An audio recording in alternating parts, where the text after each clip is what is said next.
Hey everyone, Professor Baldwin here, and today we have another word problem. And this is a word problem that you're probably going to see a lot. It's the riverboat problem, where you have a boat that's traveling up and downstream or with versus against the current. First, let's identify our variables, and then we'll really get into the problem. So we're going to have B, which I'm going to say is our boat speed. And I like to use the letter S as my stream speed. Or you could use C for current. Then you need to remember that your stream is always going one direction.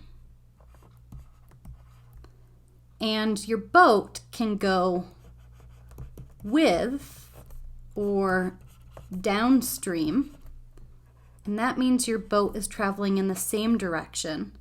And they travel at a speed of the boat speed plus the stream speed, right? If it's going downstream, it's going faster because the speed of the stream is helping the boat. The other is upstream or against the current.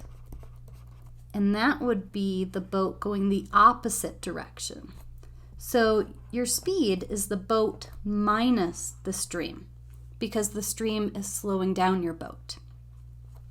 Now let's actually look at our problem and what we know about our problem.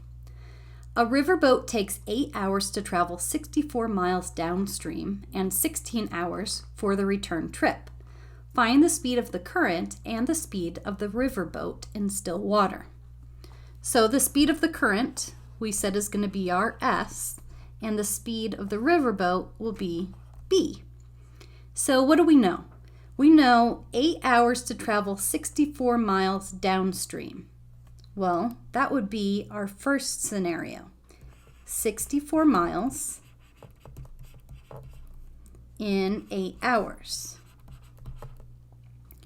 Notice that this is miles per hour, so 64 miles per 8 hours. So that's a speed. If we can go 64 miles in 8 hours, we're going 8 miles per hour. So this first equation is B plus S equals 8.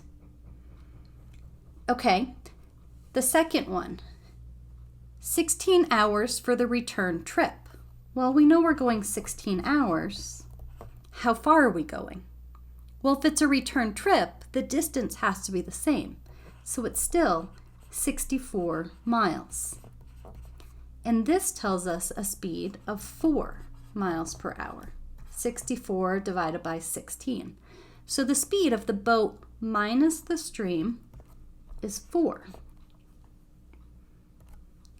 Now, let's put these two equations together. We have the boat plus the stream equals 8 miles per hour, and the speed of the boat minus the speed of the stream is 4. Notice that we have a positive S and a negative S. So if we use the elimination method and we add these two together, we're going to eliminate the S variable, which will make it easier for us to solve. So we have B plus B, 2B. Our S's cancel each other out, and 2B equals 12. Divide by 2, and we get that B equals 6. And remember, it's a speed, 6 miles per hour. So our boat is traveling a speed of 6 miles per hour. So how fast is that current, or the stream? Well, we go back to one of these original equations. We know B plus S equals 8. So if the boat is going 6, 6 plus S needs to be 8. Subtract 6, and we get that the stream is 2 miles per hour. Remember, draw a picture of the problem, and it really helps you process what's going on and helps you narrow down those equations to work with.